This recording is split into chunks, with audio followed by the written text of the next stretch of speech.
American whiskey is one of our coolest exports. I find it is still very misunderstood and it can be really intimidating to get into it. This is for all of my professionals in the restaurant and bar world. Your restaurant and bar probably has a good selection of brown spirits to choose from because they've gotten really popular. People really want to taste aged spirits on the rocks or neat with nothing to interfere. Every single year there's another white whale bourbon that people are chasing, and at the same time people have made their go-to drink bourbon on the rocks, bourbon neat. The cool thing about the name Bourbon is it's actually the name of a place. Bourbon County in Kentucky is considered the kind of mecca of American whiskey production. I find this significant because think about terms like Burgundy. Other areas in the world have their thing that is so associated with the place because it's been that way for thousands of years. We're a young country, so our exports have not been so closely associated with a particular place or people. Bourbon is an example of the way that America does something that is completely unique, and you can only get the genuine article here in America. Fun fact to start off, when we talk about bourbon, where does bourbon have to be made? Do you know the answer?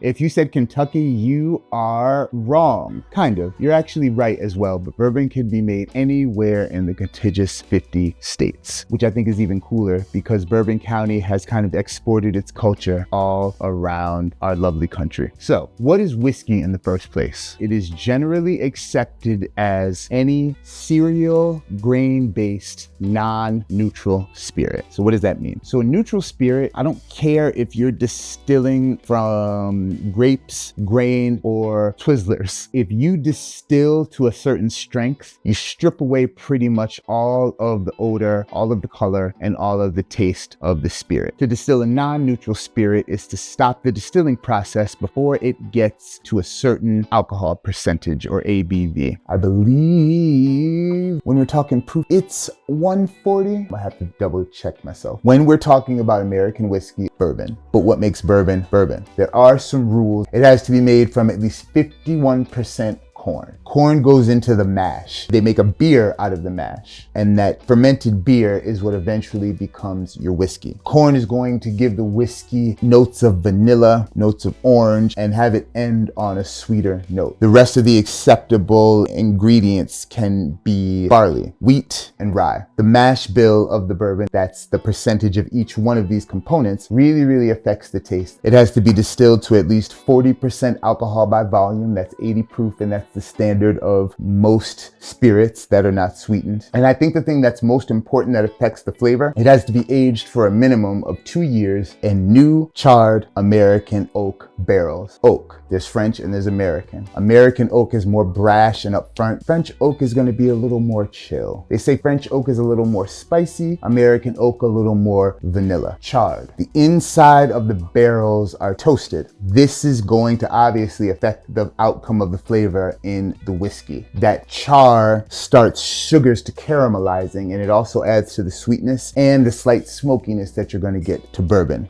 New. You ever heard of Scotch? Scotch could not exist without bourbon because Scotch in the single malt form must be aged in ex-bourbon barrels. When it comes to bourbon, it has to be brand new, just made, virgin charred oak. Minimum of 2 years of aging. You will find bourbons that have the statement of 4 years on them, 6 years, 8 years. All that has to be aged is for 2. And when you see that statement on the bottle, that is the youngest whiskey that's in the bottle. And when I say youngest whiskey in the bottle, what do you mean? If you look at this label, it says Kentucky Straight Bourbon Whiskey. All straight bourbon means is that it is made following the rules of whiskey, but this can be a blend of different straight bourbons and still be called just straight bourbon. There's another prefix of bourbon, the designation of bottled in bond. Bonded spirits came about in the late 1800s when spirits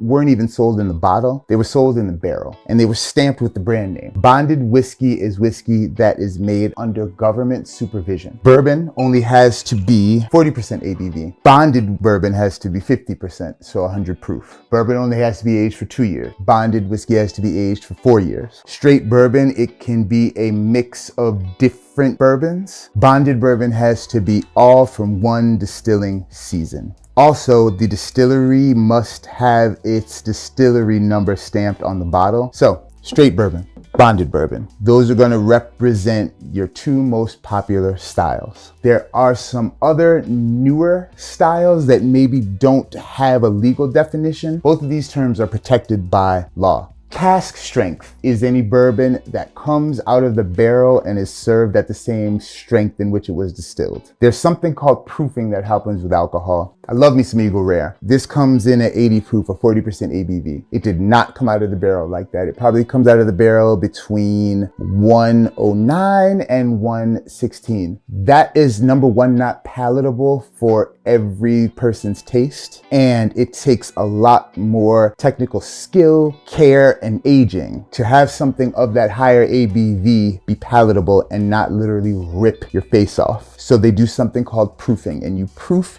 down, you bring the strength down with water. They add water, they measure it, and they get it down to this proof. Cask strength comes right out of the barrel and is served as is. I think this bad boy's cask strength. This comes in at 107.8. That might scare you, but it's a reserve. There's no legal definition to reserve, but any company of good moral character, which Nelson Brother is, their reserve bourbon is going to be selected from older barrels that have been aged longer and made with more care. I have something when I'm judging my cask. It's called the fleet factor. Fleet, F-L-H-E-A-T is not a word, but it is because I made it up. And it's a mix of flavor and heat. I want a lot of flavor and I don't want much heat. That means I want something that's 115 proof and I don't want it to burn at all, which is not realistic. But I try to find the brands that get as close to that as possible. This bad boy is definitely one. I would say right below our straight, bonded, and cask strengths in popularity is rye whiskey. And the rules around rye are the same as bourbon, except it's got to be 51% what? Rye. Boom, you got it. Rye is going to be spicier. You're going to get more pepper. You're going to get more cinnamon. It's going to finish on a drier note. Ironically, you also get like a lot of banana. Very interesting and very, very good. Rye whiskeys are slept on, and I'm happy that they're slept on because there are a lot of brands who you can never find their bourbon, but you can find their rye. I really, really encourage you to find one brand, taste their offering of bourbon next to their rye, and see the differences that come out. Spirits are like time. They're best when they're measured between 2 points. You don't know what a minute is until you know what that first second is. And when you taste two spirits next to each other, that gives you kind of baseline of flavor. Now we're getting weird in the best way possible. Cask finished or barrel finished. Barrel finished bourbon. Now, what did I just say? These have to be aged in a barrel, right? For at least what? 2 years. Barrel finished bourbon is bourbon that comes out of its original barrel, it's proofed down, and then it's put into another barrel to impart flavors. Some really popular examples would be the Scotch Macallan 12 or Balvenie Doublewood. They employ sherry casks and it gives their Scotch a beautiful, unique, kind of fruity taste over all of that kind of single malt goodness. Cask finished bourbons are beautiful when they're made by, again, reputable companies. But I'm gonna tell you the truth. Some people have been putting any bullshit in a second barrel and calling it cask finished. Please do your research when you're buying cask finished. You can't go wrong with anything from the Cask series from Nelson Brothers. No, I was not paid to say that. Yes, I will say it every day. This last category is one that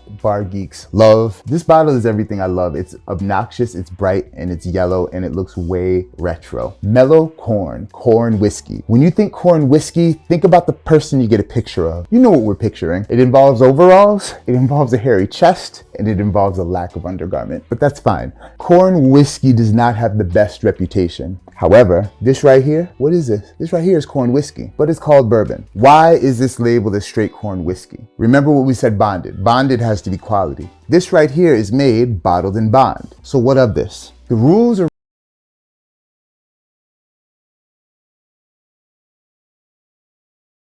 around corn whiskey are that it must be made from 80% corn, not the 51 like bourbon, and it can be aged in used or new oak barrels. That makes you end up with a spirit that, in my opinion, tastes like kettle corn. You should really try my kettle corn old fashioned. This right here might be one of the favorites that's on my shelf to mix with The high proof and the beautiful sweet notes really give a lot of room to play with fun cocktails. And just so you know, these two, McKenna, hard to find. They sell it for more than retail on the secondary market. Mellow Corn, they're both made by Heaven Hill Distillery. It's dope when you find out these prestigious distilleries have fun products like this. Getting what you want, suggesting what a guest wants, and making good selections when you go to buy your own booze at a package store is all about categories. It's very hard to learn each spirit individually, but when you start learning these categories, they're so much easier to separate. This, my friends, was my quick primer on American whiskey. Till next time, cheers.